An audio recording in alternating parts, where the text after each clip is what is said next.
let's talk about Pulwama. In a sense, it was the first big thing after the dissolution of the assembly that happened while you were governor. CRPF people asked for aircraft to ferry their people because इतना बड़ा convoy कभी road से नहीं जाता है। आपसे पूछा था? जी, आपसे ये मेरे से नहीं, जो जिससे कंसर्न थे, होम मिनिस्ट्री से पूछा, राजनाथ जी के यहाँ, दे रिफ्यूज टू गिव। अगर मेरे से पूछते तो मैं एयरक्राफ्ट देता उनको, कैसे भी देता।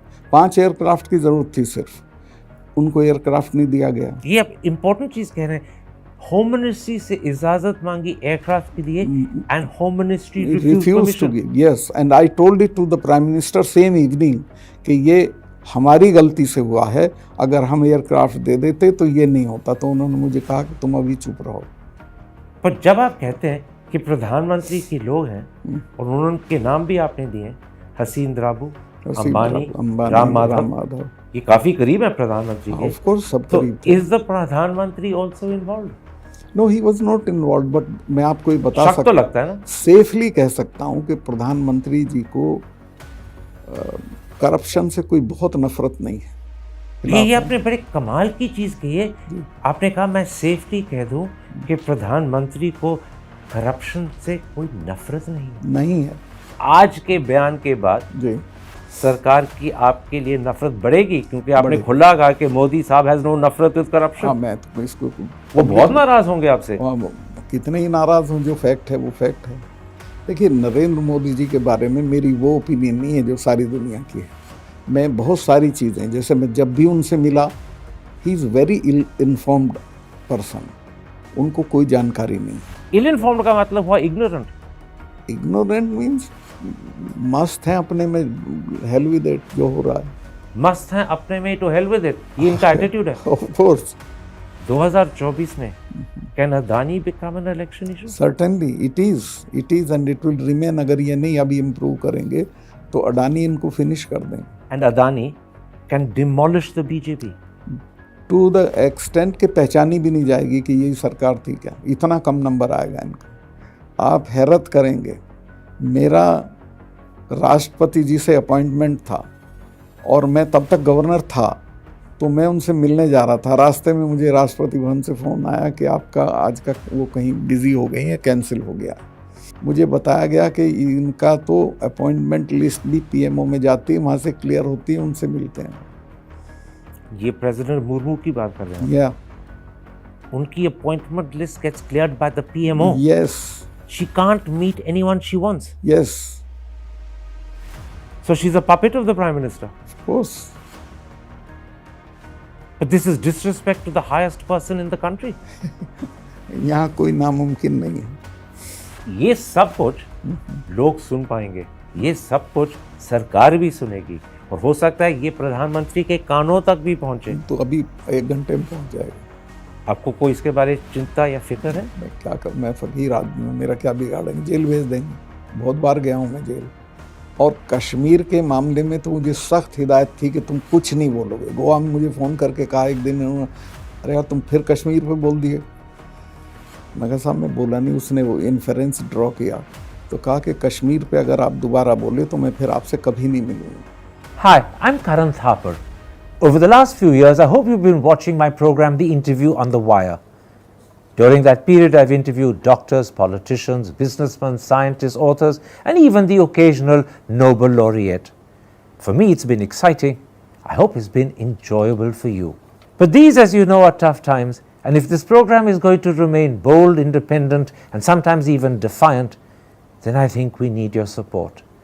At the end of the day, it's a truism, but editorial independence is best defended by the viewers. So if you would like this program to remain the way it is, forthright, outspoken, and interesting, then would you consider supporting us? All you have to do is to click on the description at the bottom. But more than anything else, I hope you will continue to watch the interview. Your viewership means an awful lot to me.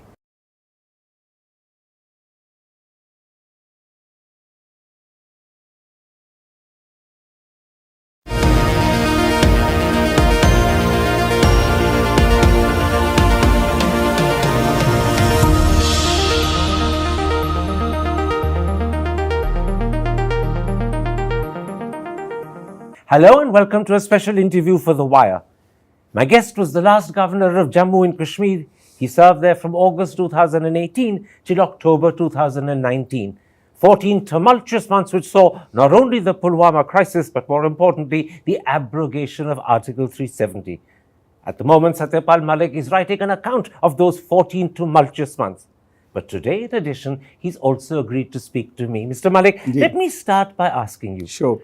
If I ask you questions about your time as governor, will you tell me the truth, only the truth, and as much of the truth as you can? Yes. Yes? Pakka. Pakka. In which case, let's start.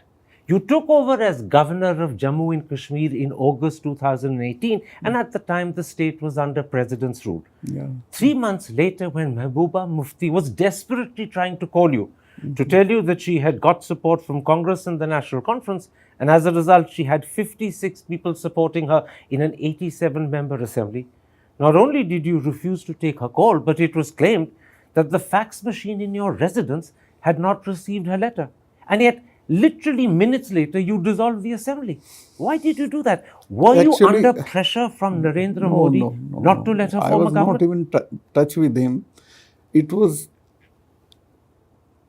Eid का दिन था, छुट्टी थी, मेरा रसोइया भी छुट्टी पे था. There was nobody to man fax or anything in my office. I reached there at 4 o'clock. I was in Delhi. I reached there at 4 o'clock. और वहाँ मेरे चीफ सेक्रेटरी और जो उनका हमारा इंटेलिजेंस का चीफ है वो सब आए और उन्होंने कहा कि इनकी मेजॉरिटी है और अगर ये लेटर भेज देंगे तो ओथ करा दीजिए, क्या दिक्कत है, मैं बिल्कुल करा दूंगा. लेकिन नियम क्या है, सरकार बनाने के लिए ट्विटर से सरकारें नहीं बनती करण साहब. सरकार बनाने के लिए ज़रूरी है कि वो पार्टी जो सरकार बनाना चाहती है उसकी मीटिंग हो, वो मीटिंग करके डिसाइड करे कि महबूबा हमारी नेता होंगी.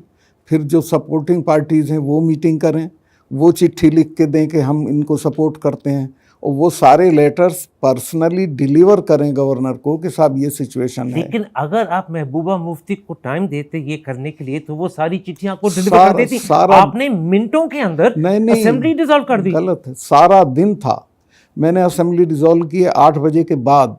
पूरा दिन उनके पास पड़ा था. 3 फ्लाइट आती हैं श्रीनगर से जम्मू, वो किसी के हाथ भेज सकती थी, खुद नहीं आ सकती थी.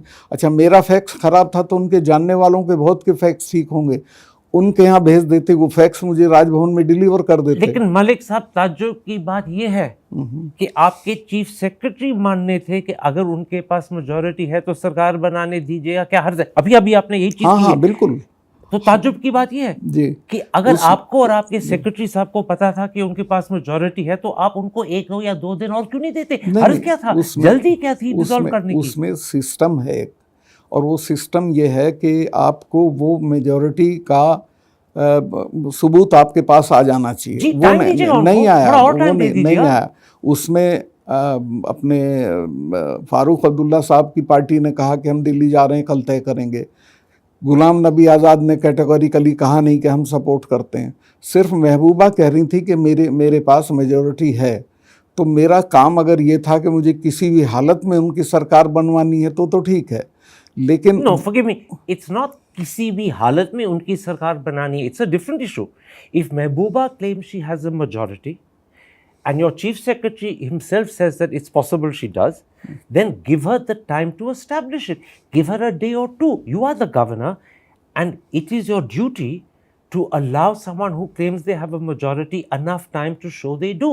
That time wasn't given. Within hours, you dissolved the assembly. No, मुझे उनका ये तो मुझे मालूम था कि उनकी मेजॉरिटी है, पर कोई क्लेम उनका मुझे नहीं हासिल हुआ था. पर टाइम दे दीजिएगा क्लेम के लिए. मतलब मैं उनका इंतज़ार करता रहूं कि वहाँ तो हॉर्स ट्रेडिंग चल रही थी बड़े पैमाने पे. ये खुद शिकायत करती थी कि जल्दी से असेंबली डिसॉल्व करो, हमारे एमएलए तोड़े जा रहे हैं, दबाव डाला जा रहा है.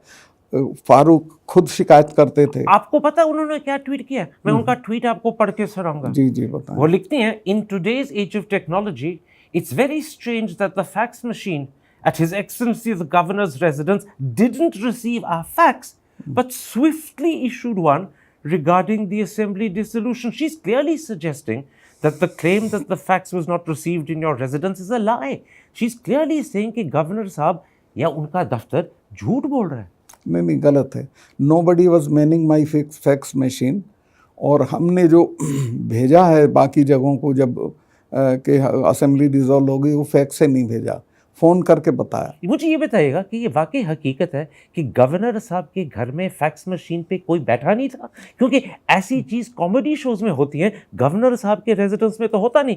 वाकई हकीकत है? ईद की छुट्टी मैं बता रहा हूँ ना, मेरे रसोइया भी ड्यूटी पे नहीं था, ईद की छुट्टी मतलब थी। आप ईद के दिन भूखे रहे? जी आप ईद के दिन भूखे रहे? नहीं, मैं तो क्यों भूखा रहता, वो एक जो असली रसोइया वो नहीं था तो कोई दूसरा बना देगा खाना, तो बट मैं तो बता ये रहा हूँ। चीज फैक्स के लिए भी इस्तेमाल हो सकती है। अगर असली फैक्स वाला नहीं था तो कोई और बैठ जाएगा वहां पे। नहीं, अगर मेरा काम यही हो कि मैं महबूबा के फैक्स का इंतज़ार कर रहा हूँ तो मैं करूँ। महबूबा के पास फैक्स से ज़्यादा साधन थे मुझे रीच करने के, वो किसी को भेज सकती थी, अपने किसी आदमी के यहाँ फैक्स कर देती। Let me put it like this, ji, Governor Saab, you understand the constitution better than me.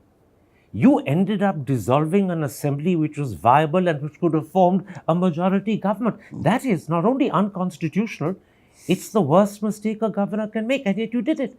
You didn't give the time needed to show there was a majority, and clearly there was. 56 out of 87 is a huge majority. Let me tell you frankly, Farooq, महबूबा एक हफ्ते से रोज़ मुझे कह रहे थे कि आप assembly dissolve कर दो, क्योंकि हमारे एमएलएज तोड़े जा रहे हैं, उन पे दबाव ये आपने पहले तो कभी कहा नहीं, ये पहली बार आप कह रहे हैं? नहीं, मैं डिसॉल्व करने के फ़ौरन बाद जो प्रेस कॉन्फ्रेंस हुई उसमें भी कहा। मैं कही तो खुद कह रहे थे कि डिसॉल्व करो, हमारे एमएलए तोड़े जा रहे हैं, हॉर्स ट्रेडिंग हो रही है।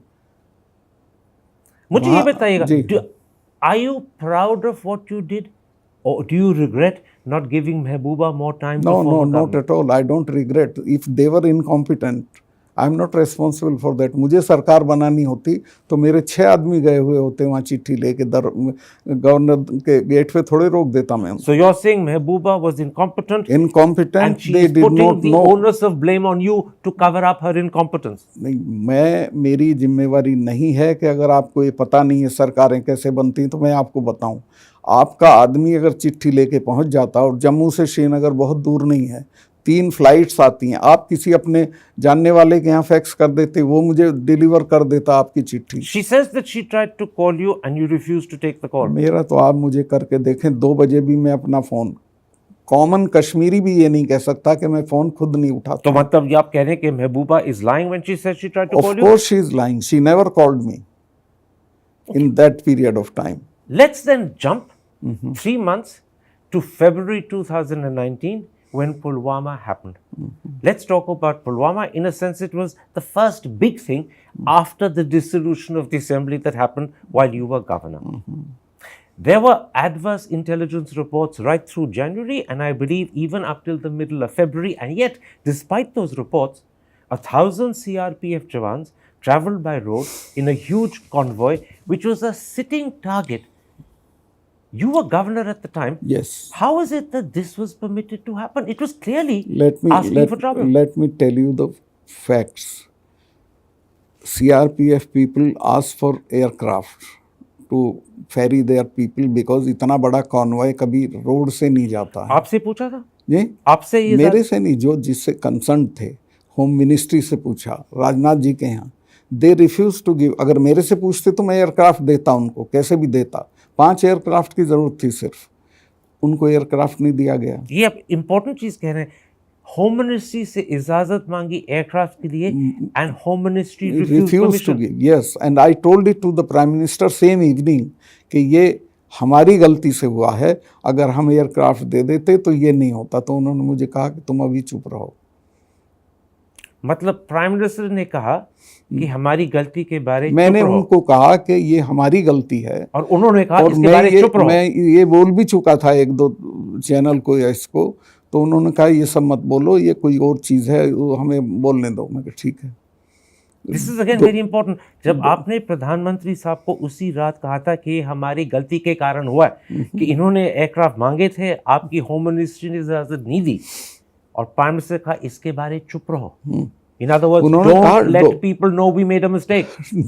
डोभाल ने भी मुझे कहा कि ये मत बोलिए, आप चुप रहिए। किसने कहा आपको? डोभाल ने, अजीत डोभाल। उन्होंने भी कहा? वो मेरे क्लास फेलो रहे हैं तो मेरे से कुछ भी बात कर सकते थे। उन्होंने कहा सतपाल भाई ये मत कहो। So what you're saying? मुझे लग गया था, मैं आपसे शेयर कर सकता हूँ, मुझे लग गया था कि अब ये सारा ओनस पाकिस्तान की तरफ जाना है, तो चुप रहिए। मतलब ये एक तरह की सरकार की चालू पॉलिसी थी कि blame Pakistan Exactly. and we will get credit Yes. and it will help our election. Exactly. But you've said two very important things. Ji, The Prime Minister knew because you had told him ये हमारी गलती के कारण हुआ है. मुझे बिल्कुल याद है, he was in national Corbett park, अपना शूटिंग करा रहे थे, वहाँ फ़ोन नहीं होता है, वहाँ से बाहर निकल के ढाबे से उन्होंने मुझे फ़ोन किया, सतपाल क्या हुआ? मैं कहा साहब ऐसा ऐसा हुआ, मैं तो बहुत दुखी हूँ, ये सिर्फ हमारी गलती से हुआ, अगर हम एयरक्राफ्ट दे देते तो ये नहीं होता। तो उन्होंने कहा कि इस पर चुप रहिए आप। और दोवल साहब ने भी कहा चुप रहिए. हाँ, चुप रहिए। In an interview to a YouTube channel, जी, you said that the route was not properly sanitized, security was not of proper. Course it was not. पूरे रूट में 8-10 लिंक रोड मिलती हैं, in specifically in that area. एक भी जगह जहाँ वो मिलती है वहाँ that should be manned by some gypsy और something, so that nobody can enter that route. Nothing was done. जो भी लिंक रोड थे वो unmanned. Unmanned all of them, कितने ऑलमोस्ट लिंक रोड थे कुछ पता है? अराउंड 8-10। 8-9 लिंक रोड जी, वो unmanned. Unmanned. This is a huge security lapse. This also I told them, because this was our lapse.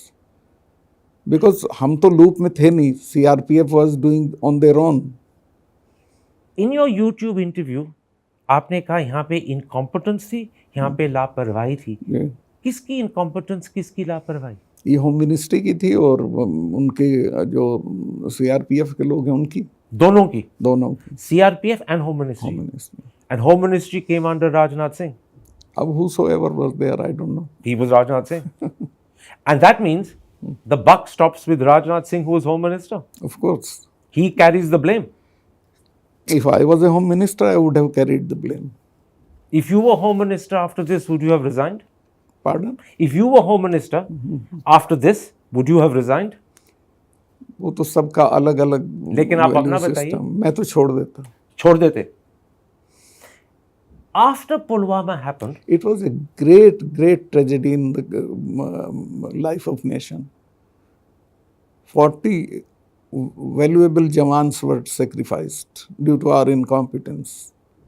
आपने एक और बहुत महत्वपूर्ण चीज कही थी 3-4 मिनट पहले. ये आपने कहा था कि आपको एकदम पता लग गया जब प्रधानमंत्री साहब और दोवल साहब ने आपको कहा कि इसके बारे में चुप रहो, that they were planning to blame Pakistan because they felt it would help their election chances. Was Pakistan or Pakistani militants or Pakistani tanzeems actually responsible, or Because, did we make that up? the amount of explosive was provided to that fellow that cannot be done internally. That was Pakistan only who arranged it.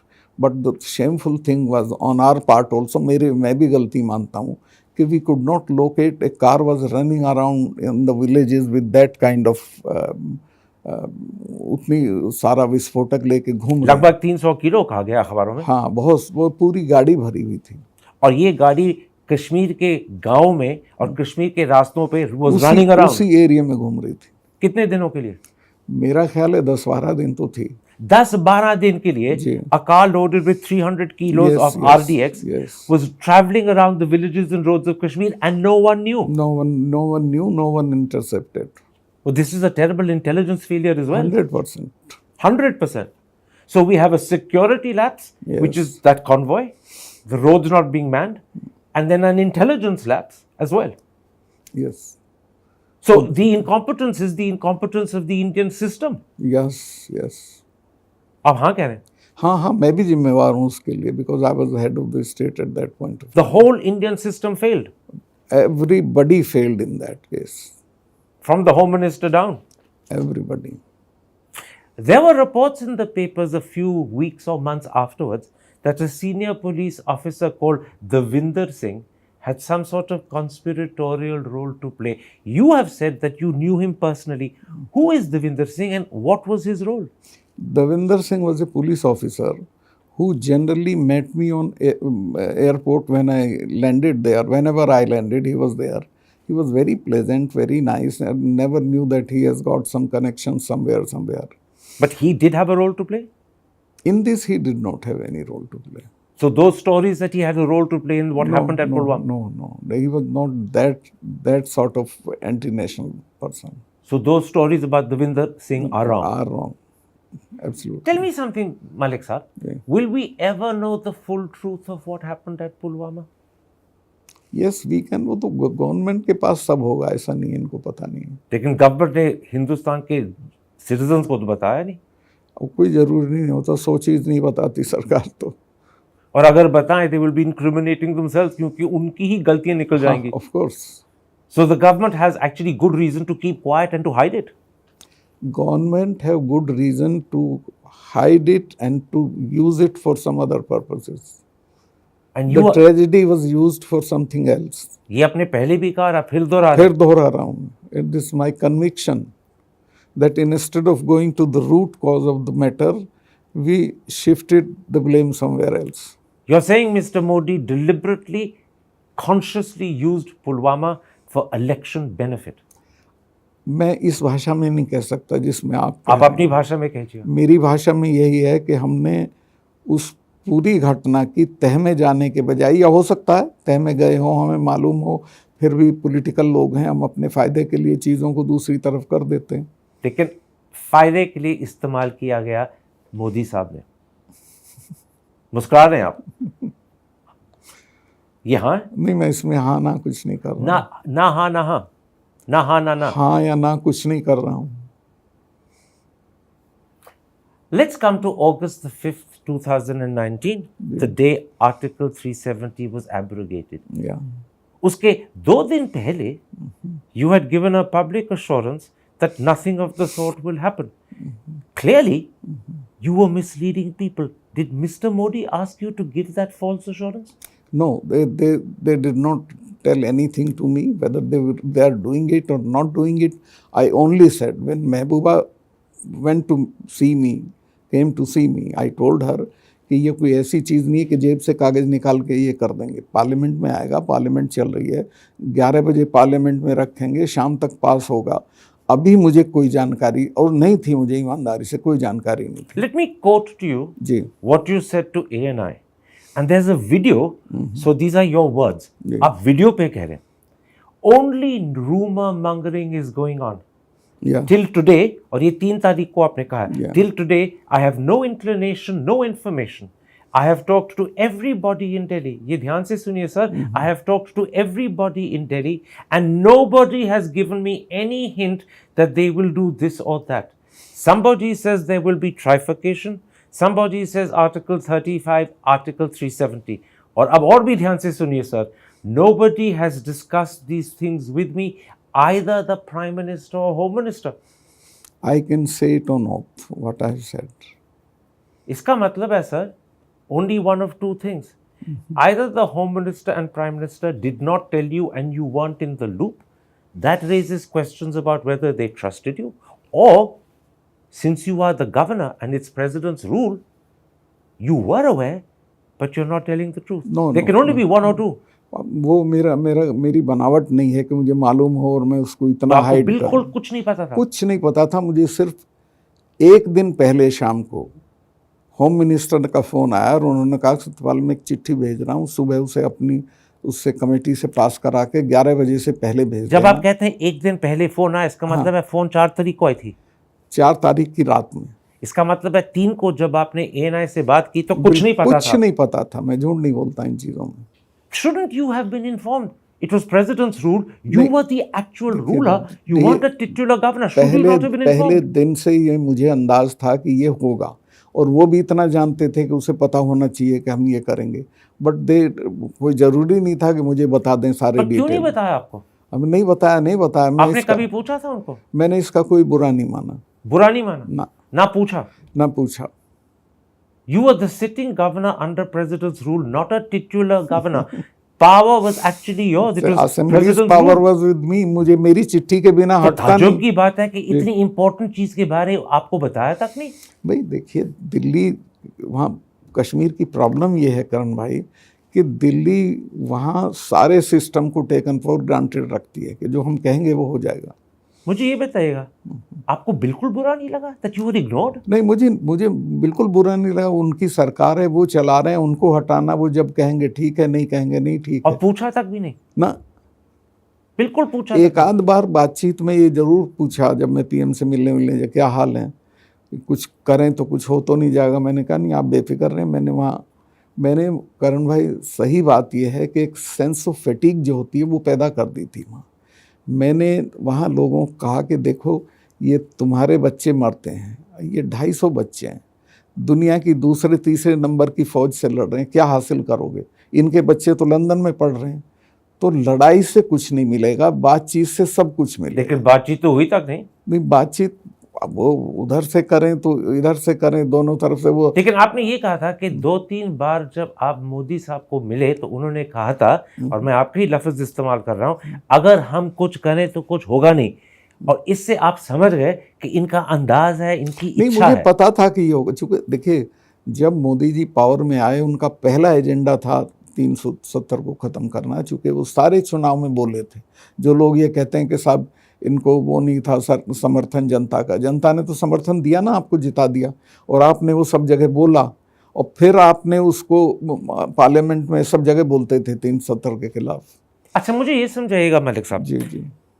abrogation of Article 370 is a long-standing commitment of the BJP. For decades they have been talking about this. Why did they divide the state in two and demote it to a union territory? To many Kashmiris, that looked like a deliberate attempt to humiliate. वो 370 हटाने से ज़्यादा इसका बुरा मानते हैं। बिल्कुल, तो किया क्यों ये? Exactly. इसमें भी मेरी कोई सलाह नहीं थी, लेते तो मैं मना करता कि ये मत करिए।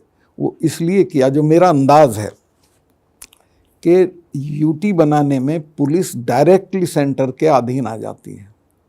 अदरवाइज पुलिस इनके कंट्रोल की नहीं होती, वो गवर्नर या असेंबली के कंट्रोल में रहती है। और यहाँ ये फियर था कि पुलिस रिवोल्ट कर सकती है। ये बात मुझसे चीफ सेक्रेटरी ने भी कहा कि मलिक साहब, जब मैंने उसे बताया शाम को कि सुबह चिट्ठी भेजनी है ये, तो उसने कहा कि 1000 आदमी मारना पड़ेगा। मैं कहा क्यों? कहने लगे ये तो थानों में घुस जाएंगे, हथियार छीन लेंगे, पुलिस रिवोल्ट कर देगी, और मैं तो यहीं आ रहा हूँ राजभवन में। कहा तुम बेफिक्र रहो, मैंने जो 6 महीने काम किया, मैं आश्वस्त हूँ, कुत्ता भी नहीं भौंकने का, चिड़िया भी नहीं भौंकने। लेकिन ये मुझे बताइएगा, अगर आपको पूछा जाता तो आप कहते do not demote it to union territory? Yes, 100%। So this was a mistake? Mistake नहीं, दैट वाज देयर, उनका कंसर्न था। But you think it was a mistake? जरूरी नहीं था। वो जिस चीज से उन्होंने डर के किया कि पुलिस रिवोल्ट कर दे, वो होता नहीं। उन्होंने बहुत काम किया था पुलिस के लिए, बहुत सपोर्ट थी हमको। So they took an unnecessary step out of a fear that was unrealistic. Exactly. मुझे ये बताइए, would you have also advised against dividing the state into, separating Ladakh from Jammu and Kashmir? नहीं, मैं समझा नहीं आपको। Would you, अगर आपसे पूछा जाता, मैं have बिल्कुल also said कि स्टेट को डिवाइड ना नहीं, कीजिए? मैं बिल्कुल कहता कि ये मत करिए, इससे ज़्यादा सेंटीमेंट हर्ट होगा।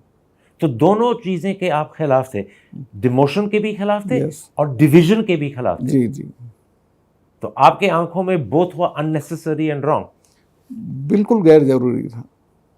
डिवीज़न के तो मैं थोड़ा पक्ष में था, चूँकि मैं बहुत जाता था लद्दाख, और वो लोग बहुत ही अपने को ह्यूमिलिएटेड फील करते थे। श्रीनगर में आते थे, उनसे ब्यूरोक्रेसी का सही बिहेवियर नहीं होता था, तो उनके लिहाज से उतना डिवीज़न तो ठीक था। लेकिन इसको जो आप अभी कह रहे थे, डिमोशन, यूटी करना, ये गलत था। लेकिन मेरे लिए क्लियर करिए साहब, यूटी के बारे तो आप बड़े जोर से कह रहे हैं, यूटी करना गलत था, बिल्कुल गलत था। Changing the state to union territory was the mistake. Ladakh के बारे आप दो चीजें कह रहे हैं, पहले आप कह रहे थे डिवीजन गलत था, फिर आप कह रहे थे कि लद्दाख में डिवीजन की सेंटिमेंट थी। So what's your final position? My final position is कि यस, लद्दाख को कश्मीर से अलग होना चाहिए था, चाहे यूटी के रूप में होता लद्दाख या कैसे भी, चूंकि वो लोग बहुत फ्रस्ट्रेटेड थे।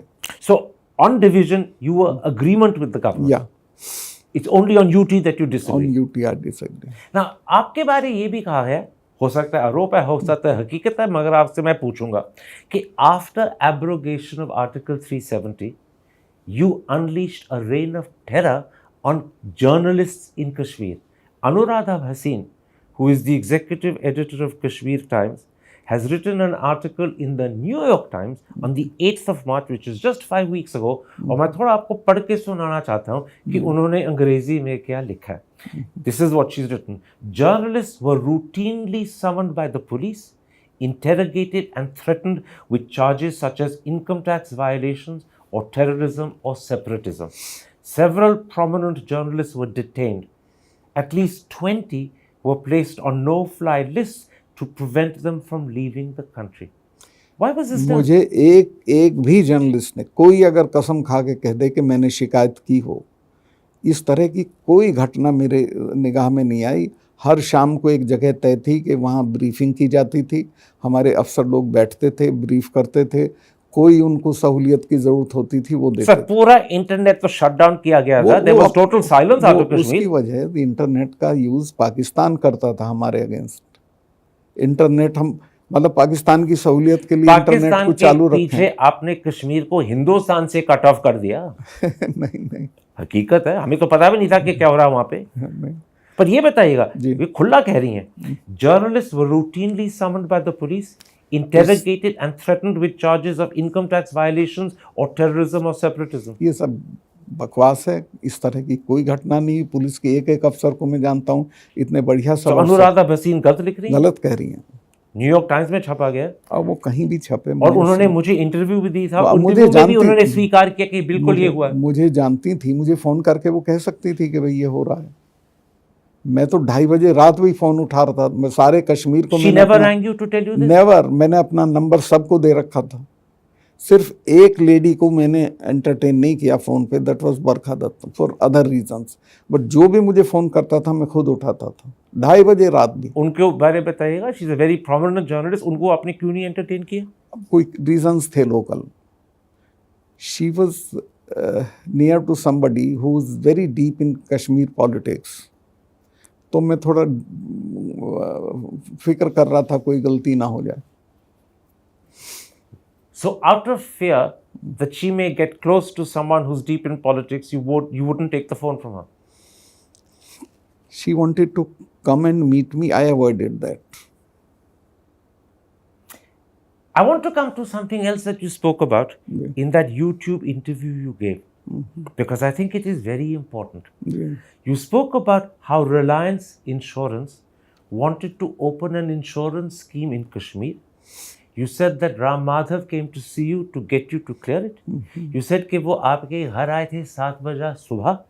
आपने ये भी कहा था कि मैंने तो उस समय तक नहाया भी नहीं था. और मैं बिना नहाए मिलता नहीं हूँ किसी को. लेकिन आपको उनको मिलना पड़ा उस दिन. उनको मिलना पड़ा. राम माधव 7 बजे सुबह आए. हाँ, और उन्होंने आपको कहा था कि ये क्लियर करिएगा, और आपका जवाब था, and I am quoting you, मैं गलत काम नहीं करूंगा. वो आपसे क्या गलत काम करवाना चाहते थे? मुझे कल उनका नोटिस भी आ चुका है. जी, अखबारों में भी है कि he is suing you for defamation. But I know that you are a brave man and that won't put you off. So let's not worry about that. मुझे वो ये बता दें क्या करने गए थे राजभवन में. राजभवन में वो गोहत्या पे बात करने गए थे या क्या करने गए, सिवाय इस इशू के? वो एक दिन पहले उसको हमने ख़त्म किया और ये सुबह सुबह आ गए. खैर मैं गया नीचे मिलने में, बताइए क्या हुक्म है? कहने यार वो तुमने वो कर दिया क्या, इंश्योरेंस वाला मामला ख़त्म कर दिया क्या? मैं कहाँ कर दिया? कहने चिट्ठी चली गई. मैं कभी पूछता हूँ. मैंने चीफ सेक्रेटरी को फ़ोन किया, मुझे पता था कि चिट्ठी चली गई होगी चूँकि शाम को ख़त्म किया था हमने. तो उसने कहा चिट्ठी तो कल ही चली गई थी. तो राम माधव अपसेट हुए. ये मुझे बताइएगा, आपने वो इंश्योरेंस की स्कीम जो रिलायंस इंश्योरेंस कश्मीर में चालू करना चाहती थी, उसे क्यों इनकार किया? उसको इसलिए इनकार किया, बल्कि वो मैं गया था जिस दिन ओथ ली थी, उसके अगले ही दिन वो एजेंडे पे आ गई. मुझे पता नहीं था, सारे यूनानिमस थे कि इसको पास कर दो. वो पास भी हो गई. वो तो मैंने 2 दिन बाद फाइल मंगा के कैंसिल की, क्योंकि इमीडिएटली तो सरकारी कर्मचारियों में उसका बहुत विरोध हो गया, क्योंकि 8,500 रुपये हर कर्मचारी को साल में देना था. फिर जो रिटायर्ड कर्मचारी थे उनको 20,000 के ऊपर देना था. तो मैंने कहा दिल्ली में तो CGHS में हमको कुछ नहीं देना होता, यहाँ क्यों देंगे ये? तो मैं कहा ये तो अच्छा. फिर जो अस्पताल उसमें शॉर्ट लिस्ट किए गए थे 5 या 6, वो 3rd रेट अस्पताल थे. कोई नेशनल रिप्यूट का एक आध अस्पताल था और कोई नहीं था. तो मैं कहा भाई ये क्या हुआ? अस्पताल भी अच्छे नहीं होंगे, इलाज भी अच्छा नहीं मिलेगा, पैसे लिए जाएंगे। तो मैंने उसको कहा कि नहीं, इसको CGHS के उस पर करिए, पैटर्न पे। और राम माधव जी आपको 7 बजे सुबह मिलने आए क्योंकि वो चाहते थे कि आप स्वीकार करें, एंड ही वाज क्वाइट नहीं, उन्होंने हैप्पी मुझे- for these charges and for these bad hospitals to be involve. नहीं, वो उन्होंने मुझे ये नहीं कहा ये करो, तो क्या कहा? ही वाज नहीं, उन्होंने कहा कि कैंसिल कर दिया। क्यों? कहाँ कर दिया? अच्छा, चिट्ठी चली गई। तो ही वाज अपसेट। फिर उन्होंने आगे कुछ नहीं कहा मुझे, मैं समझ गया कि क्या है। लेकिन आप ये भी समझ गए that he wanted you to pass the scheme. वो मैं पास, वो तो खत्म कर चुका था। लेकिन वो आए थे आपका मन आए थे बदलने के लिए, इसीलिए कि हाँ, वो कभी नहीं आए मेरे पास सिवाय उस दिन के। और आपका मन बदलवाना चाहते थे। वो तो कोई नहीं बदलवा सकता था। PM भी कहते तुम्हें छोड़ देता, पर लेकिन नहीं कोशिश तो राम माधव जी ने की थी। एग्जैक्टली यही होगी, और क्या था। उस YouTube इंटरव्यू में आपने ये भी कहा था कि आपको किसी ने 300 करोड़ का ऑफर दिया था। नहीं, मैंने ये कभी नहीं कहा। है तो सही उसमें, कहीं ना, गलत है। है YouTube इंटरव्यू मैंने सुना अपने कानों से। मैंने ये नहीं कहा मुझे 300 करोड़ का ऑफर दिया गया था। उसको ठीक से सुनिए। उसमें है कि ये चर्चा थी कि इसमें, इन दोनों डील्स में 150 करोड़ रुपया इन्वॉल्व है। क्या मतलब इन्वॉल्व है? माने किसी को मिलना है। किसको मिलना है? अब वो मुझे नहीं पता किसको मिलना था, पर मिलना था। लेकिन मैं आप ये करता नहीं तो कह रहे मुझे थे कि मिलता। आपको ही मिलता ना। मैं अगर करता तो मुझे मिलता। जी, तो मैं वही चीज कह रहा हूं कि if you had agreed to the two schemes, one is the Hyderabad scheme which we haven't talked about because I think that went through, and the second was this insurance scheme which didn't go through. आपको दोनों के लिए कोई event 150 through crore नहीं, मिलता। वो भी cancel हुई, ये भी कैंसिल। दोनों आपने कैंसिल की। हाँ। हाइडल भी कैंसिल की। जी। और आपको ये बताया गया था या किसी ना किसी दोनों तरह में समझाया गया 150 रुपया है जी। इन दोनों में 150 करोड़ रुपया इन्वॉल्व है। मतलब टोटल 300, और वो अगर आप अग्री करते स्कीम मिल का जाता, तीसरे दिन मिल जाता। तो this was a bribe being offered to you. पर it was not offered to me. ये देखिए कश्मीर का क्या है करण भाई, आप जाओ वहाँ तो वहाँ लाल चौक पे जो अफवाह होती है वो शाम तक न्यूज़ बन जाती है। वहाँ कोई चीज़ छुपी नहीं रहती। ये हर आदमी की ज़बान पे था कि इसमें ये इतना रुपया इन्वॉल्व है।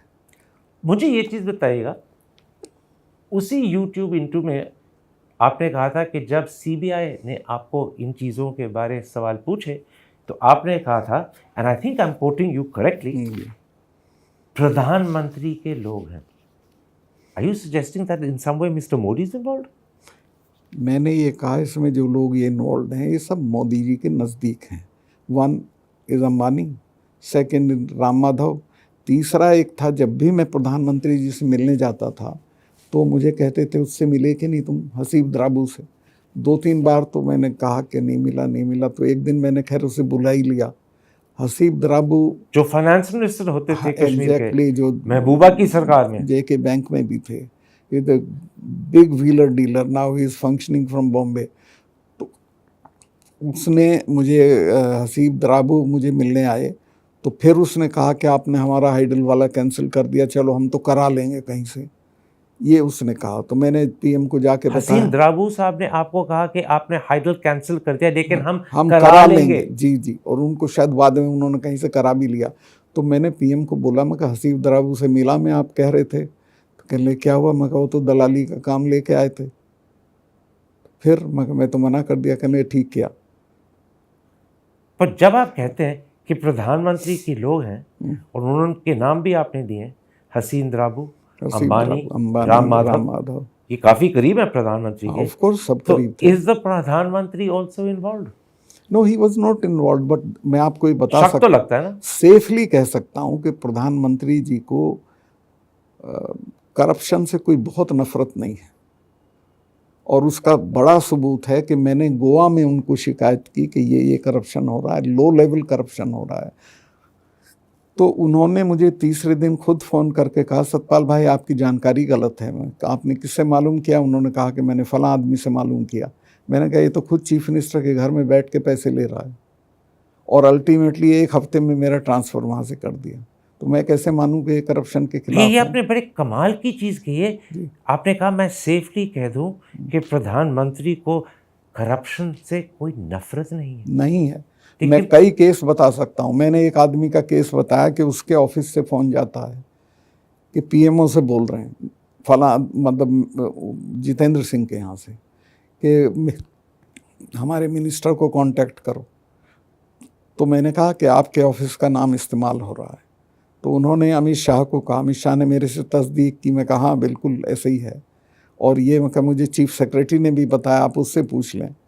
लेकिन जितेंद्र सिंह तो वही हैं जहाँ थे, तो मैं कैसे मान लूँ करप्शन से लेकिन ये दिक्कत है सच इनको। में हैरानगी की चीज है कि जी। प्राइम मिनिस्टर को करप्शन से कोई नफरत नहीं है, क्योंकि प्राइम मिनिस्टर साहब हर दिन करप्शन के मामले पे कांग्रेस पे आरोप लगा रहे हैं और पार्टियों पे आरोप लगा रहे हैं। हर रैली पे वो कसम खा के कह रहे हैं कि मैं करप्शन को बंद कर दूंगा, मैंने करप्शन को बंद कर दिया। नहीं, एक और आप केस- कह रहे हैं कि एक- उनकी आंखों के नीचे करप्शन चल रही है। एक केस तो बता दें मुझे जहां बंद किया हो। मैं तो 2 केस बता रहा हूं जिनमें मैंने कंप्लेंट की, और दोनों 100% correct.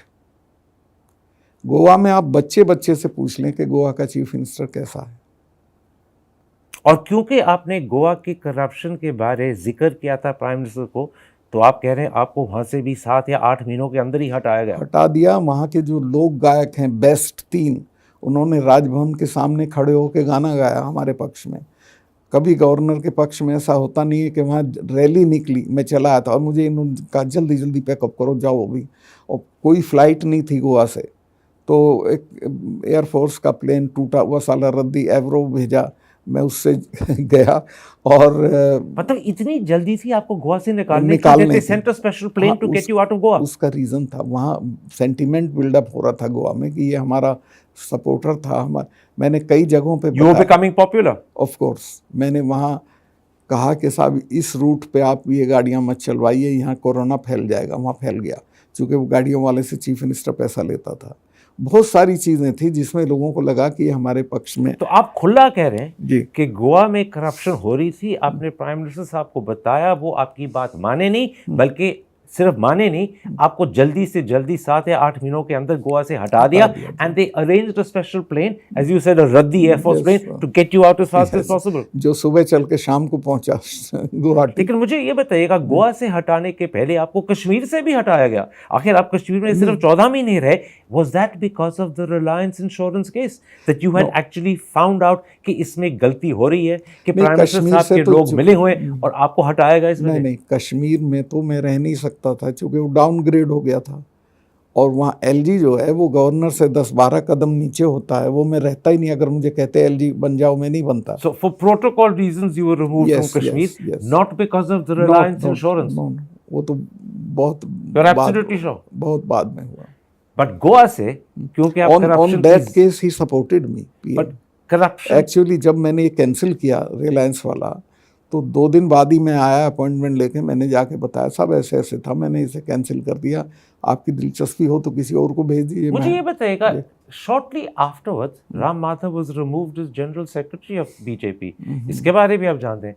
Is there a connection between him coming to see you the Reliance case and Ram Madhav being removed? वो नहीं, और बहुत कारण थे, तो शायद ये किन्हीं और चीज़ों से भी उससे नाराज थे।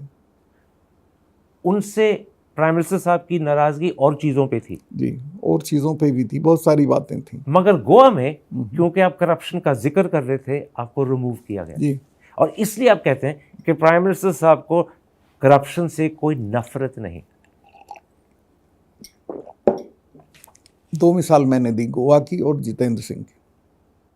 तो जब प्राइम मिनिस्टर साहब हर एक रैली में करप्शन का जिक्र करते हैं, कसम खा के कहते हैं कि मैंने करप्शन मिटा दी है, उंगली उठा के कहते हैं कि कांग्रेस वाले या दूसरे स्टेट के रीजनल पार्टीज वाले करप्शन कर रहे हैं, तो आप कह रहे हैं कि ये तो झूठा आरोप है, अपने आप ही इनके लोग करप्शन में मिले हुए हैं, यही आप कह रहे हैं? अब मेरे मुंह से क्यों कहलवाना चाहते हो? मैं जितना आप कह तो गए, कह सकता था वो कह दिया है।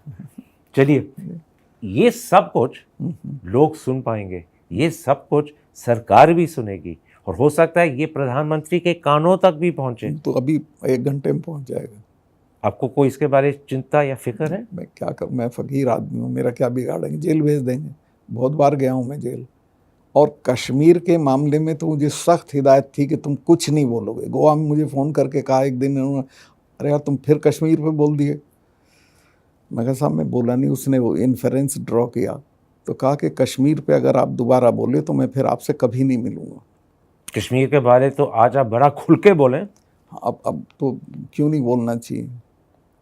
आप हैरत करोगे, कश्मीर की जो एडवाइजरी कमेटी है उसने लिखा था कि इनको सीरियस थ्रेट है पाकिस्तान से, इनको मकान मिलना चाहिए, Z+ सिक्योरिटी मिलनी चाहिए। और मिली क्या? मेरे पास एक सिपाही है इस वक्त, बस बस। मकान मिला? मकान का सवाल ही नहीं, किराए के मकान में रह रहा हूँ मैं। तो इसका मतलब है, as someone who was governor of Kashmir when Article 370 was abrogated, you have a very high threat profile, of course, but the government has given you no security. No ये सरकार की लापरवाही नहीं है? सरकार चाहती है साले कोई मारते इसको। और आज के बयान के बाद जी, सरकार की आपके लिए नफरत बढ़ेगी, क्योंकि आपने बढ़ेगी। खुला कहा कि मोदी साहब हैज नो नफरत विद हाँ, करप्शन। मैं तो इसको वो बहुत नाराज होंगे आपसे। कितने ही नाराज हूँ, जो फैक्ट है वो फैक्ट है। अच्छा, मैंने इंट्रोडक्शन में कहा था कि आप कश्मीर के बारे किताब लिख रहे हैं, about your 14 months as governor. जो सवाल मैंने इंटरव्यू के बारे पूछा था, मैं आपको वही सवाल किताब के बारे पूछ रहा हूँ। Will you reveal the truth in your book, the full truth and as much of the truth as you can reveal? आप बिल्कुल आश्वस्त रहिए, मैं ज़िंदगी में, मैं 2 साल का था, मेरे फादर की डेथ हो गई थी। खुद खेती करके खुद बढ़ाऊँ, और मैं ज़िंदगी में, मेरा ये उसूल है कि मैं झूठ अगर बिल्कुल ही गर्दन पे कोई चाकू आ रहा हो तो हो सकता है बोल दूं, वरना मैं बोलता नहीं हूँ। तो किताब में सारी हकीकत आप बता देंगे? जितना ज़रूरी है वो सारा बता दूंगा। जितना ज़रूरी है? जी जी। जानबूझकर तो नहीं आप कुछ रोकेंगे? नहीं, कोई रोकने की कोई एंटी नेशनल कोई बात नहीं है। देश का नुकसान नहीं होता जो बातें मैं कहूँगा। चलिए, let's go a little further. Kashmir के बारे में बातें हो गई, मैं 2-3 और चीज़ें आपको पूछना चाहता हूँ, बट नॉट अबाउट कश्मीर। जी जी। In January 2022, at a function in Dadri in Haryana, you talked about a meeting with the Prime Minister when the farmers' agitation was on. And this is what you said, मेरी 5 minute में लड़ाई हो गई उनसे। वो बहुत घमंड में थे। मेरी 5 मिनट में लड़ाई हो गई उनसे, वो बहुत घमंड में थे। उसके बाद आप अमित शाह से भी मिले, और अमित शाह ने मोदी के बारे आपको ये कहा, सत्यपाल इसकी अकल मार रखी है लोगों ने, सत्यपाल इसकी अकल मार रखी है लोगों ने। तो आज मैं आपसे ये पूछना चाहता हूँ, what is your opinion of Narendra Modi today? देखिए, नरेंद्र मोदी जी के बारे में मेरी वो ओपिनियन नहीं है जो सारी दुनिया की है। मैं बहुत सारी चीज़ें, जैसे मैं जब भी उनसे मिला, he is very ill informed person. उनको कोई जानकारी नहीं है, कोई इल इन्फॉर्म्ड अबाउट कश्मीर। जब भी मेरी बात हुई, उनका इंफॉर्मेशन लेवल बहुत नीचे था। मैंने एक बार मिसाल के तौर पे एक बार कहा कि वहाँ की असली जो प्रॉब्लम है वो जमात है। उनको फिक्र ही नहीं था उस चीज़ का। तो उन्होंने कहा कि अच्छा मुझे उस पर नोट दे दो, लेकिन मैंने 20 पेज का नोट दिया उन्होंने। He did not act on that. Amit Shah acted on that, now also he is acting on that, because Jamaat is so powerful. 20-30% लोग तो सरकारी कर्मचारी उनके साथ हैं, उनकी बेहतरीन बढ़िया प्रॉपर्टीज हैं, मस्जिद और हैं। हमारे प्रधानमंत्री जी, who presents himself as being well informed and knowledgeable, आप कह रहे हैं is ill informed? Of course he is. मुझे तो अभी भी लगता है उनको बहुत चीज़ें। ill informed का मतलब हुआ ignorant। इग्नोरेंट मीन्स मस्त है अपने में, हेल विद इट जो हो रहा है। मस्त हैं अपने में, तो हेल विद इट, ये इनका एटीट्यूड है। Of course. और बताइए, कश्मीर का मैं बताता हूँ, इनको कश्मीर की किसी रियल प्रॉब्लम का पता नहीं था। कश्मीर का इन्हें ये भी पता नहीं था कि हुर्रियत कैसे ऑपरेट हो सकती है। मैं आपको बताता हूँ, मैंने जाते ही वहाँ एक इंटरव्यू दिया जो इंडियन एक्सप्रेस में छपा था। मैंने कहा कश्मीर की प्रॉब्लम सारी कश्मीरियों ने पैदा नहीं की, 50% दिल्ली ने पैदा की है। तो हुर्रियत के चीफ ने बयान दिया, पब्लिक स्टेटमेंट दिया कि गवर्नर 50 सैकड़ा सही बोले हैं। तो मैंने कहा 50 सैकड़ा तुम सही बोल दो।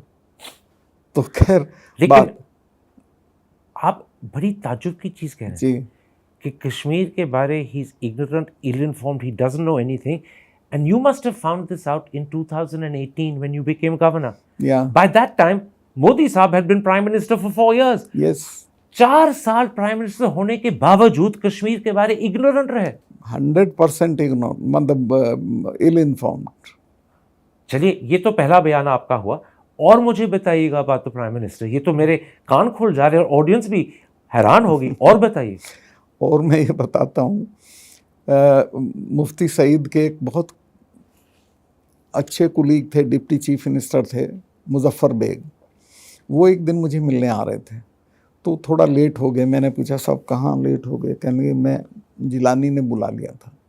तो मैं क्या कह रहे हैं? उन्होंने पूछा कहाँ जा रहे हो? मैंने बताया गवर्नर साहब से मिलने जा रहा हूँ। तो उसने कहा ये तो गजब का गवर्नर है, इससे तो डील हो सकती है।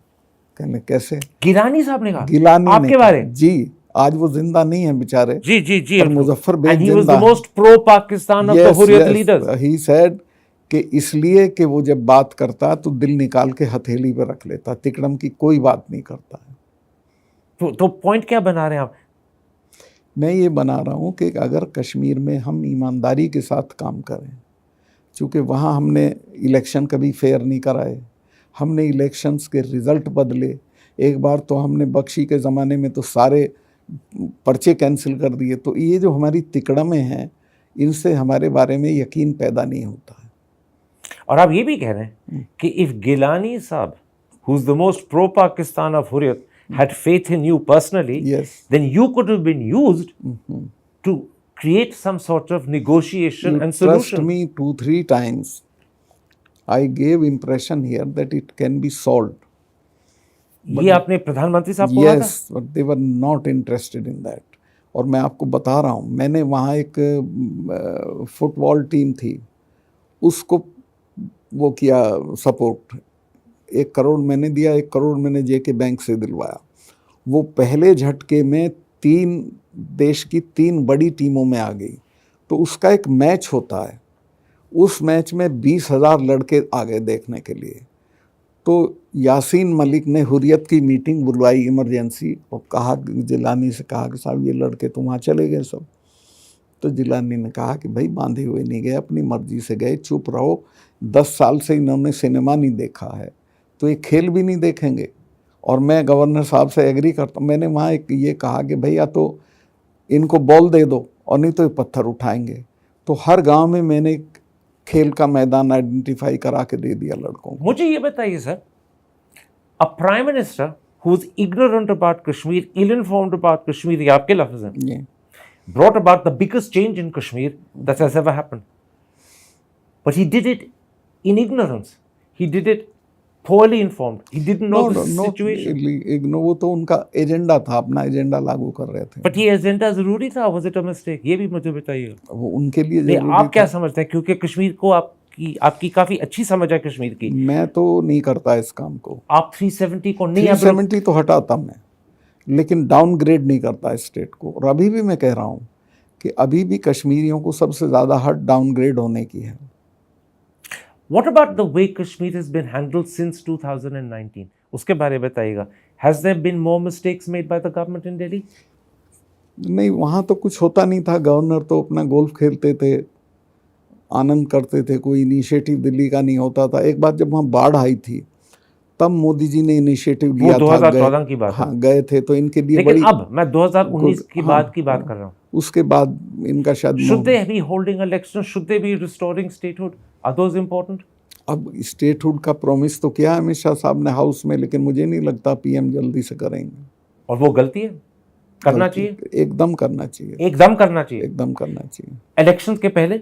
इलेक्शन के पहले ही कर देना चाहिए। क्यों नहीं करना चाहिए?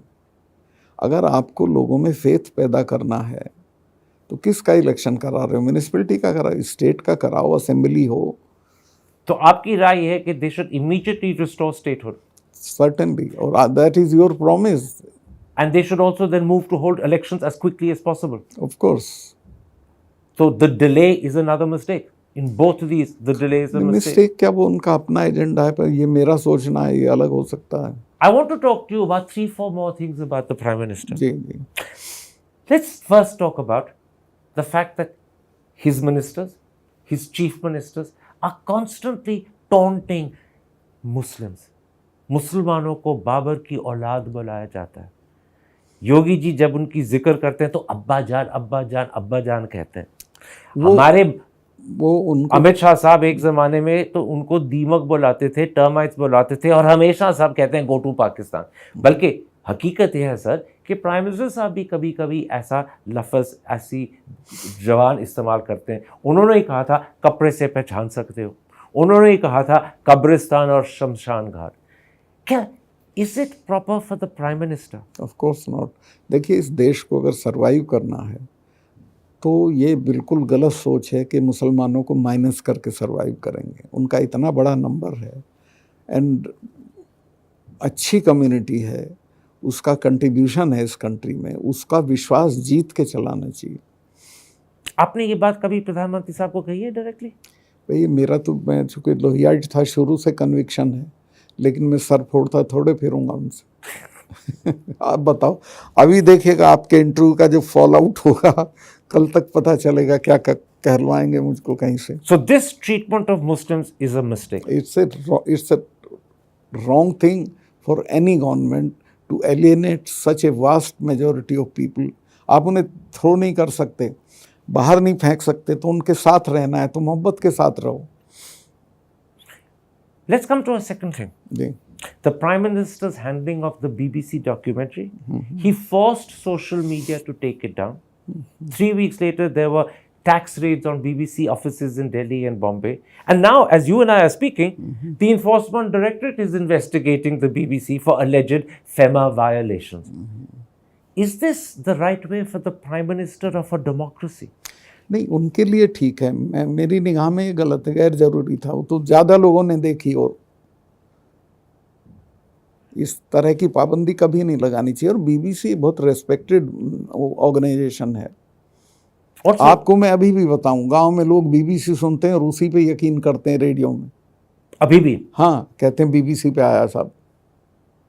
और दूसरी चीज, प्रधानमंत्री जी बड़े गर्व से कहते हैं India is the biggest democracy in the world. आजकल तो वो कहने लग गए India is the mother of democracy.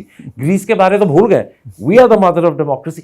Should the prime minister of the mother of democracy treat the media in this way? अब वो तो देखिए, उनका अपना वैल्यू सिस्टम है प्राइम मिनिस्टर का। आप अपने वैल्यू सिस्टम, मैं तो नहीं करूंगा ऐसा करूँ। ये गलती है। मैं नहीं करूंगा। Let's come to Adani sir. The Adani scandal is the worst scandal that has hit the Indian stock market in our country's history. ऐसी चीज कभी पहले हुई नहीं, कभी नहीं हुई जी। और इसके बारे प्राइम मिनिस्टर साहब बिल्कुल खामोश हैं, बल्कि सरकार भी खामोश है, लेकिन प्राइम मिनिस्टर तो बिल्कुल ही खामोश है। Is he handling the Adani scandal properly? No, not at all. वो, मैं उनकी जगह होता तो पहले दिन इससे हाथ छुड़ा लेना चाहिए था, क्योंकि इसमें बहुत डैमेज हुए हैं। डैमेज हो गया जी, हो गए, और ये नीचे तक चली गई है। मैं अभी एक यूट्यूब पे गाना सुन रहा था, एक दलित लड़की है कोई प्रभा मौर्य करके, और वो गाना गा रही है कि ये चाय वाला है ना गाय वाला है, अंबानी अडानी का ये लगता साला है, इसने देश बेच डाला। अगर ये लैंग्वेज लोकल डायलेक्ट में नीचे चली जाती है तो आप समझो नुकसान हुआ है कि नहीं हुआ है। तो फिर मैं आपसे ये पूछना चाहता हूँ, जी इन 1989 वीपी सिंह, और आप उनके बहुत करीब थे, जी जी, converted Bofors into an election issue और राजीव गांधी को हरा दिया था। 2024 में can Adani become an election issue? Certainly it is and it will remain. अगर ये नहीं अभी इम्प्रूव करेंगे तो अडानी इनको फिनिश कर देंगे। तो ये खतरा है कि Adani can finish the government. बिल्कुल, अगर ओपोजिशन ने एक उम्मीदवार के मुकाबले एक उम्मीदवार दे दिया तो बच ही नहीं सकते हैं। The combination of 1-to-1 fights and Adani can demolish the BJP. To the extent के पहचानी भी नहीं जाएगी कि ये सरकार थी क्या, इतना कम नंबर आएगा इनका। So, असल में खामोशी से प्राइम मिनिस्टर साहब खतरे के साथ खेल रहे हैं। ऑफ कोर्स, पता नहीं उनको कोई सलाह देता है कि नहीं मैं दे रहा हूँ, खतरा उठा रहा हूँ, ये कि उससे मेहरबानी करके अदानी से हाथ छुड़ा लीजिए। वो तो उनके बहुत करीब हैं। मुझे एक दिन के लिए बुला लें, मैं बता दूंगा ये चीज़ें कर लें। ये जो आरोप राहुल गांधी कोशिश कर रहे हैं लगाने का कि 20,000 करोड़ जो उसका तो जवाब नहीं दे पा रहे हैं। आपका क्या ख्याल है? Do people believe this is Modi साहब मनी? मैं इसमें मत मुझसे बुलवाइए। लोगों में बहुत बुरी बुरी बातें चली गई। तो इसका मतलब है लोग इसको मानने लग गए। लोग ये मानने लगे कि अडानी के फाइनेंशियल इन्वॉल्वमेंट में इनकी दिलचस्पी है। इसका मतलब है कि अगर दिलचस्पी है तो फायदा भी होगा नेचुरली, और अगर फायदा होगा तो हो सकता है पैसा भी उनका हो। बिल्कुल, तीनों चीजें मान गए आप। देखिए, जो स्टेट गवर्नमेंट करप्ट है इनकी, जिनमें मैं उंगलियों पर गिन सकता हूँ कौन कौन है, वहाँ का रुपया वो चीफ मिनिस्टर तो सारा खा नहीं रहे हैं, वो यहाँ भी आ रहा है और यहाँ से फिर कहीं जा रहा होगा, तो हो सकता है अडानी को जा रहा हो। लोग इस तरह की चर्चा करते तो हैं। मलिक साहब, एक बार फिर करप्शन का मुद्दा उठ गया है। गोवा की जिक्र हो रही थी तब उठा, जी आपने कहा कि इस प्रधानमंत्री को करप्शन से कोई नफरत नहीं। जी।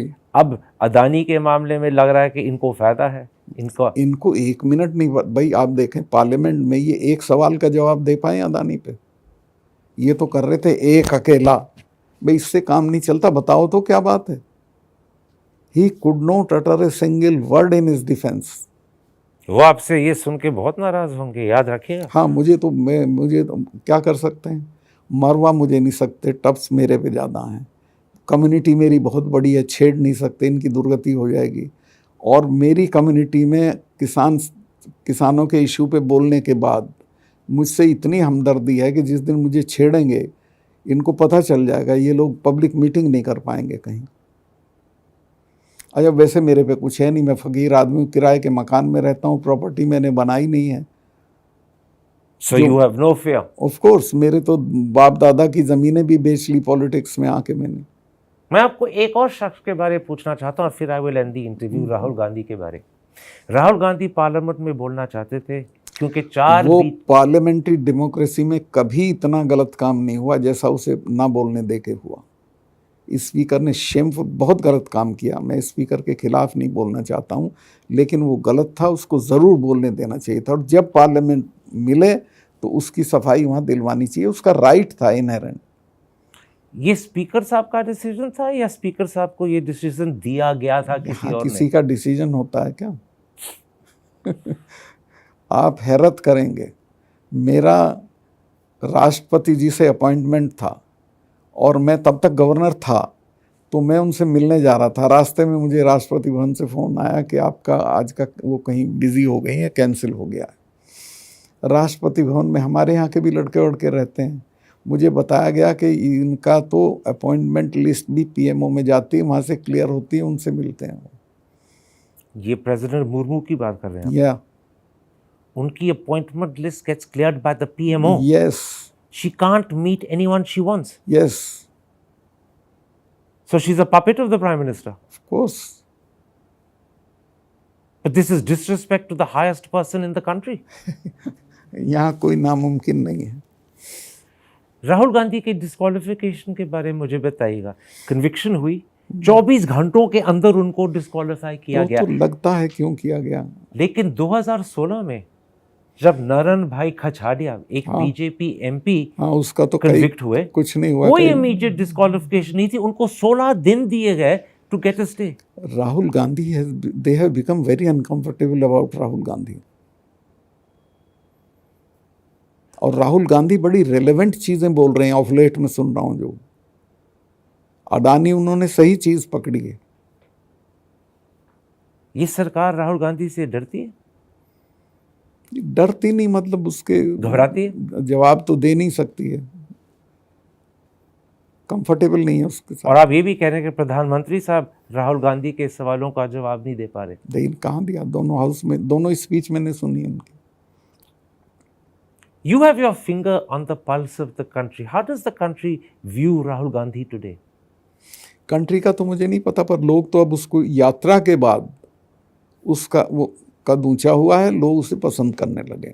देखिए करण भाई, यहाँ 10 नेताओं के नाम ले सकता हूँ मैं, जो मेरठ के हैं, मेरठ जाएंगे तो हेलीकॉप्टर से जाएंगे। तो उसने इस संस्कृति को अटैक किया है कि नहीं, पैदल भी चलना चाहिए, लोगों में जाना चाहिए। 3500 किलोमीटर पैदल। हाँ, पैदल कोई मामूली बात नहीं है। और मैं आपको बताऊं, जिस दिन वो श्रीनगर में गया है, सारा श्रीनगर बाहर निकल आया था उसे देखने के लिए, और पड़ती हुई बर्फ में खड़े होकर भाषण किया उसने, बिना छाता के। बिना छाता के। एक आखिरी सवाल जी, आपने वो YouTube इंटरव्यू में भी ये भी कहा है कि governor should be appointed after consulting the opposition. कोई उसका सिस्टम होना चाहिए, ऐसे ही नहीं कि किसी को उठा के बना दिया। और आपने ये भी कहा था या सजेस्ट किया था that governor should be chosen in a way that is similar to how the Supreme Court wants election commissioners chosen. Yes, yes. मतलब प्राइम मिनिस्टर का डिसीजन ना हो अकेले, कोलिजियम का हो. एग्जैक्टली. क्योंकि बहुत थर्ड क्लास किस्म के लोग गवर्नर बन रहे हैं. थर्ड क्लास किस्म के लोग गवर्नर बन रहे हैं. मैं आपको बताऊं कितना डिटेरियोरेशन तो हमारे सिस्टम्स में हो रहा है. पिछले 2 साल में सेंट्रल यूनिवर्सिटी के जो वाइस चांसलर चुने गए हैं, उनमें एक भी ऐसा नहीं है जो बिना संघ के कनेक्शन के चुना गया हो. और उसमें से ज़्यादातर लोग वो हैं जो एक कॉलेज का प्रिंसिपल होने के लायक नहीं है. आप लिस्ट मंगा के सबका देख लीजिए. और बन गए वाइस चांसलर. मेरे यहाँ भी आए थे कश्मीर, मेरे पास भी आए. मैंने पीएम को भी बताया, मगर साहब ये रोज़ आ जाते हैं कि वीसी बनाओ इसको उसमें. कह लें कुछ नहीं, 20-21 हो तो देख लेना, बाकी ये ही सपोर्टेड मी ऑन दिट. मैं तारीफ़ करूँगा पीएम की. करप्शन पे भी मुझे उन्होंने सपोर्ट किया शुरू में. वो गोवा में उनका चेंज हो गया, आई डोंट नो व्हाई. लेकिन आपने एक और भी चीज कही कि करप्शन के मामले में प्रधानमंत्री साहब को कोई नफरत नहीं ना, वो जो होनी चाहिए. और उनके आसपास के लोग कर रहे हैं, उनको पता भी है. उनके पीएमओ से जितेंद्र सिंह जी का नाम लेके फोने आ रही हैं, उनको ये भी पता है, लेकिन किया कुछ नहीं हुआ. मैंने बताया उनको, मेरे से तस्दीक की अमित शाह साहब ने. अच्छा, वो जो दादरी वाला आपने कोट किया जी, वो मैंने एक तो अमित शाह वाला बिल्कुल गलत कहा. अमित शाह ने मेरे से कुछ नहीं कहा था कि इनकी अकल मार रही है या कुछ. ये सही था कि मैंने ये कहा था, जब मैं इनसे मिला तो 5 मिनट में हमारा एक तरह से झगड़ा हो गया था और मुझे लगा कि वो बहुत एरोगेंस में है. सर, ये जो आपको मैंने कोट किया था कि अमित शाह सेड, हाँ, ये मोदी साहब के बारे में, सत्यापाल, इसकी अकल मार रखी है. इसको मैं वापस लेता हूँ. उन्होंने कभी ऐसा नहीं कहा. मतलब आपने गलत कहा है? मैंने गलत कहा. ये आपकी गलती थी? जी. चलिए, बट अगर 2-3 आपने कही है प्राइम मिनिस्टर के बारे, before I and I just want you to confirm it. He is ill informed and ignorant about Kashmir. Yes. He does not know the situation. You stand by that? या.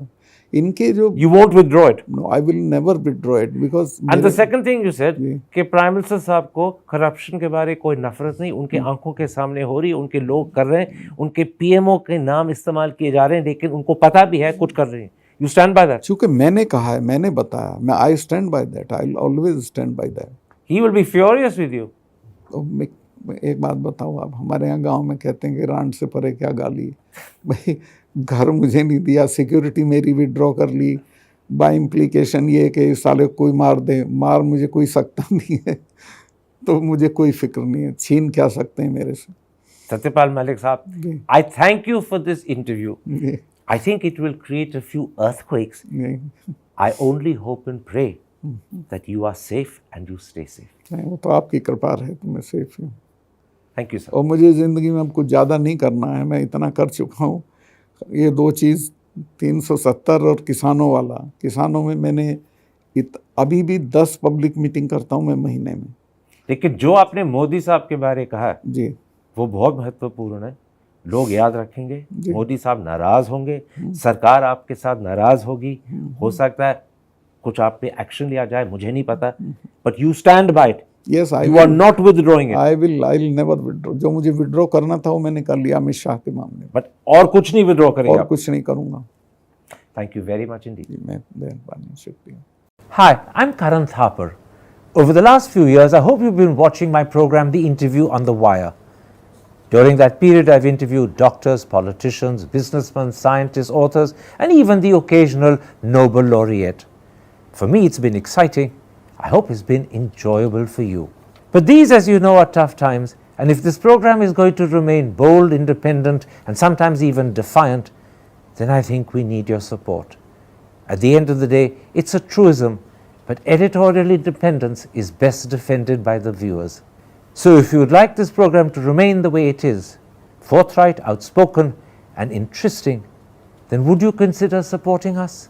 All you have to do is to click on the description at the bottom. But more than anything else, I hope you will continue to watch The Interview.